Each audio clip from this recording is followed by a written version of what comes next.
Hi guys, welcome back to my channel. In today's video, I'm going to teach you how to make this super cute, fluffy or no fluffy mushroom in any size you want. So let's get started.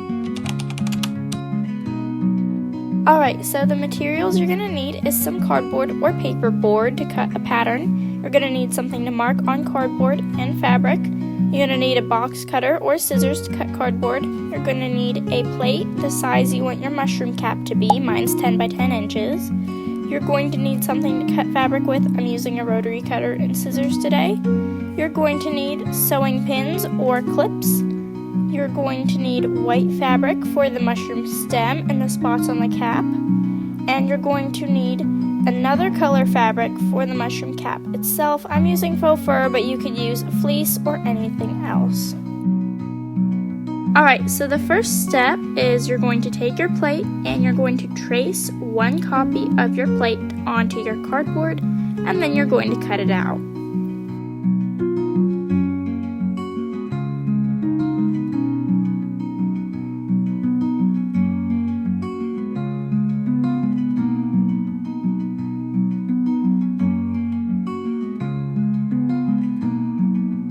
So now that you have your cardboard disc, you're going to section it off into 4 quarters. And then you're going to cut one of those quarters out.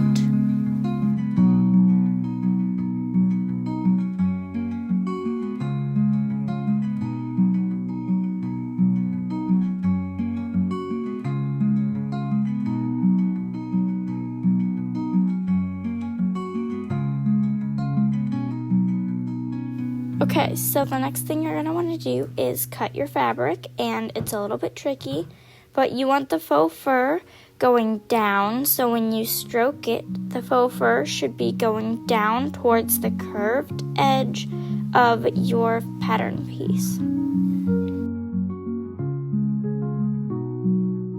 Alright, so when you're cutting faux fur, you need to be really careful that you're only cutting the backing. If you cut the fur as well, it's going to be a big mess and leaving you with lots of faux fur fuzzies.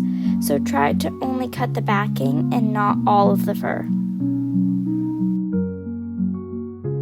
Alright, so you're going to sew all of this together now, and as you can see, the nap is going the correct way down towards the edge. It took me an embarrassing amount of tries to get that right. Once you have that, you're going to sew the 2 and 2 together, and then you're going to sew the 2 halves, and that will leave you with a finished and round mushroom top. Coming over to the sewing machine, we're going to get this sewn, and it's going to take a second. The fur is really thick. If you're not using faux fur, then you don't really have to worry about this, but just kind of try to keep the fur out of the way and facing the right direction while you're sewing. That's just going to give you the best results. And if you're using faux fur, beware. There's going to be a lot of fuzzies.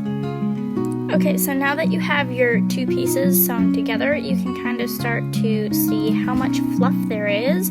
If it helps you, you can kind of remove some of that fluff off the edge. And believe me, that pile grows a lot. So be prepared with a trash can and a lint roller. That you have everything kind of sewn up, you're going to place the 2 right sides together, and you're going to sew right down that middle seam. It's going to be a little bit chunky, but just trust the process. It actually took me an extra try off camera to get this looking right. I don't know what happened, it didn't line up, so just take your time and do it right. Alright, so at the sewing machine, just kind of take your time here, make sure you backstitch on all of your seams and get it right to where it lines up. I use clover clips, but you could use pins or anything else to just kind of hold your fabric together while you work. I highly recommend having pins or clips, it helps so much. And then backstitch at the end and meet me back at the table. So sorry, my cats are playing in the background like crazy kitties, and it is driving me nuts. All of that noise is on the audio, but if all went according to plan, you should have a mushroom cap where it looks like the fur is coming from the middle and going out. We're up to change in scenery. I pulled out my cutting mat and we are going to be cutting the stem 11 inches by 9 inches. I'm using my rotary cutter, cutting mat, and quilting ruler today, but you don't have to use that. You can use scissors and a measuring tape if that's what you have. So yeah, this used to be an old sheet. Talk about budget fabric. So if you don't have anything expensive, that is totally okay. And if it takes you a second to cut out your pieces, that's okay too. Take all the time you need because you should do it right the first time instead of doing it multiple times and getting it wrong. Alright, we are at the sewing machine and we're going to be sewing this into a sort of tube. So your two short ends are going to be right sides together and you're going to sew all the way down, pins or no pins, and make sure to backstitch and cut your threads. Now we're going to trace out little circles, and you can use like a little form or like a little cookie cutter or something. I'm just kind of freehanding them and it gives it more organic look. Cut out as many circles as you think you're going to use. I cut out 6 of them, but I only ended up using 3. You can cut out some big ones, some small ones, and these are going to be the little spots on the mushroom cap. So this step is optional depending on what kind of mushroom you want to make, but I think that it just adds character and makes them so cute.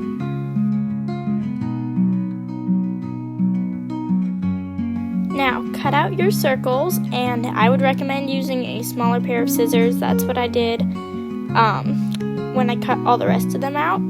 But yeah, this is going to be a pain. You're going to have a lot of shaping and a lot of jagged edges if you use such a big scissors. And also, yeah, that's my head in the frame. How lovely. Yeah, why don't we just not focus on what I'm doing and focus on my head? Aren't cameras just so lovely? They just love to do that to me for some reason. Alright, I'm just smoothing out the jagged edges, but I want to remind you that if you want to make these heart-shaped or any other shape, that would look so cute and you should definitely go for it. I think that would make such a cute little mushroom design. I'm not going to do that today because I'm working with faux fur and it's a little bit tricky. But once you get them all cut out, you can kind of start playing around with how you want to place them on your mushroom. Alright, once you have everything cut out, you're going to not want a pencil. You're going to want a marker juicy enough to draw on faux fur. If you're not using faux fur, you can skip this step, but what you're going to do is remove your patch and make sure that your faux fur is lying the correct direction. And then you're going to put your patch on and trace out whatever shape it is smaller than your patch. And then you're just going to completely trim out all of that fur from there. And it's going to make it so much easier to sew your patch on.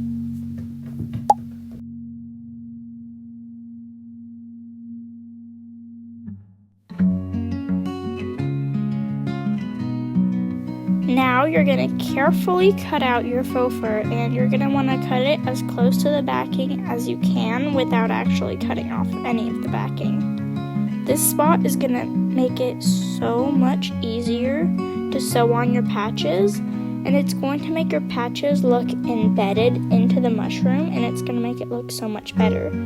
So you're going to just kind of carefully trim around it. And it's going to get easier as you get close to the top. And you're going to want to make sure that you cut out all of that marker so that you can't see any marker. But make sure that when you traced it out, you cut it smaller than your patch so that you're not going to have an ugly bald spot in the end. You need to cut out all the faux fur in the middle as well, so just trim it all down. And I would recommend tiny scissors for this, like what I'm using.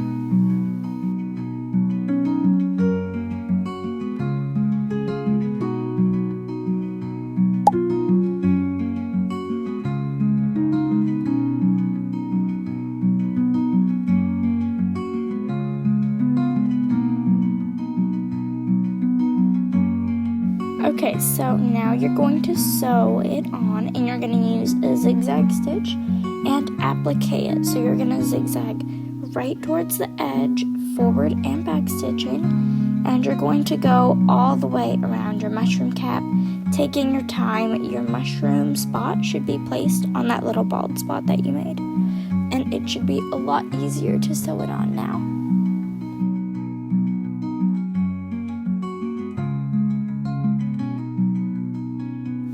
Okay, so now you're going to take that same plate that you made your template with, and you're going to trace that in your white fabric, and that's going to be the underside of the mushroom cap. Make sure that you can see your tracing, so I'm using a marker here, but you could use really anything. And as you can see, my marker revived magically. Yeah, it took a lot of shaking, but now I can use it again.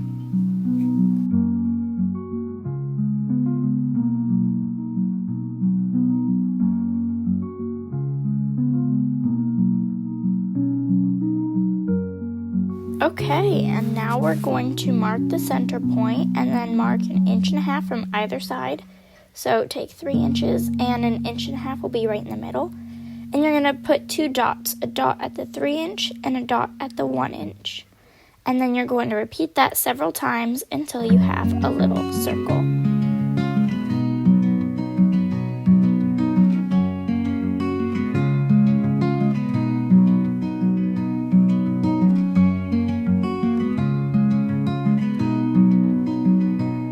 If you don't have a perfect circle, that's okay. You're just going to cut it out, and I'll show you what to do next.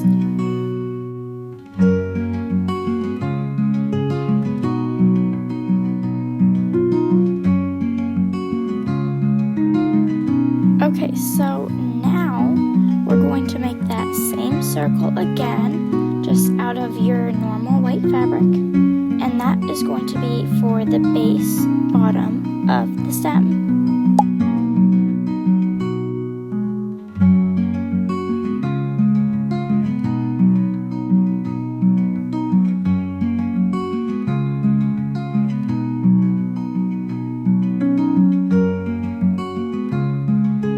Alrighty, so I've clipped this in now, and you're going to sew it right sides together.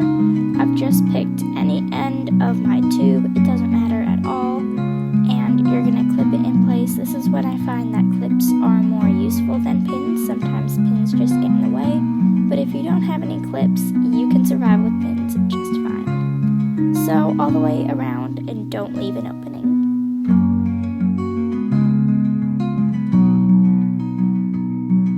Turn your work right side out and make sure that all layers of fabric were caught, and then flip it back inside out again so that we can piece it with the base of our mushroom cap.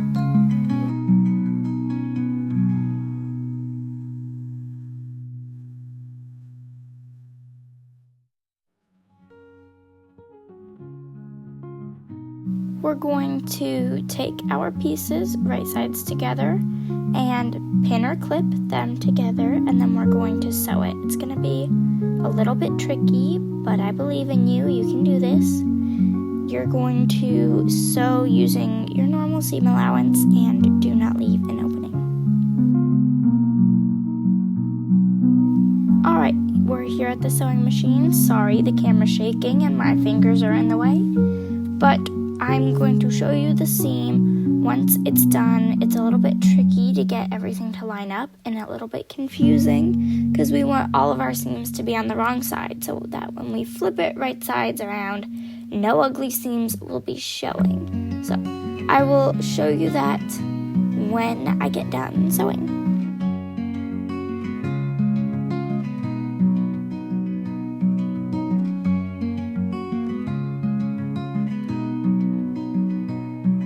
Again, flip your piece right sides out to make sure that everything lined up right. And if it did, wonderful. If it didn't, I'm so sorry. Once you have that done, we're going to line that piece up with our fluffy mushroom piece. And we're going to sew it, leaving a small couple inch opening.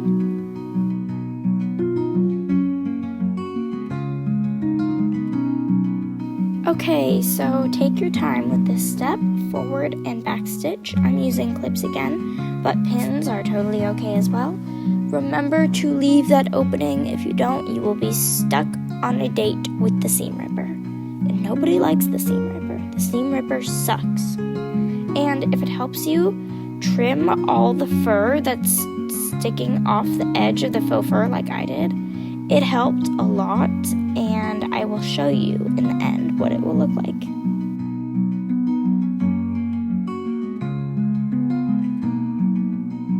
And oh, would you look at that? I got caught on the mushroom stem. If you do that, it's no problem. Don't forward and back stitch, just stop, pick out that seam, and then fix it. It'll be just fine. Alright, time for the big reveal. You can go ahead and flip your mushroom right side out. It might take a little bit of shimmying, but it should all fit through that opening nicely. And if you have a spot where it didn't quite catch both layers of fabric, that's okay. Just flip it wrong sides out again or use your hand stitching and fix that spot.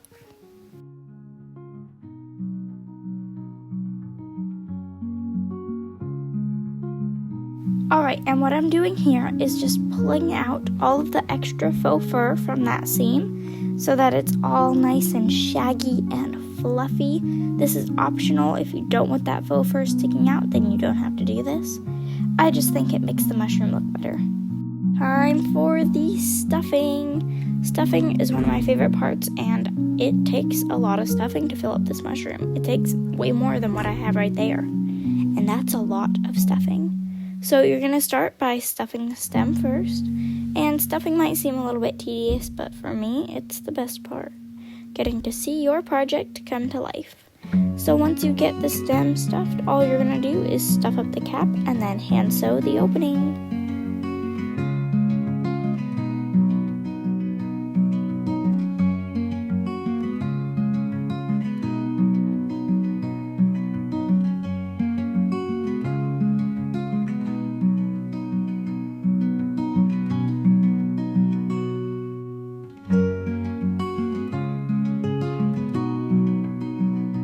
Alright, when it comes to hand sewing your opening, all I'm doing is knotting my thread, doing a basic whip stitch, and knotting off.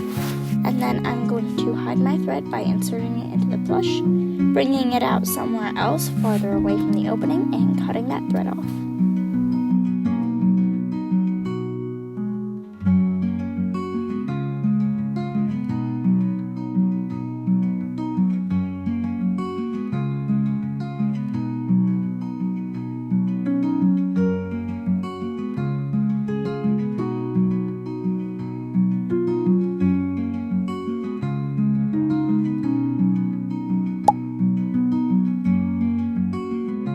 Seal of approval.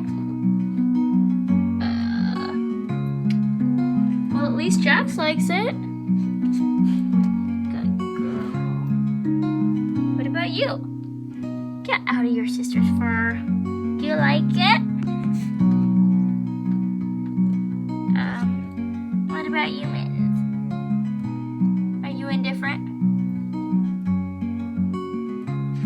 Jax likes it. Soft. It works good in my bed. It's a very good room decor piece. Splotch, quit being a weirdo. Well, this is the kitty update. We're still trying to decide his name. It's either going to be Splotch or Scruff. We haven't decided which. And the cats love my bed like nothing else. It's ridiculous. Jack, say bye-bye.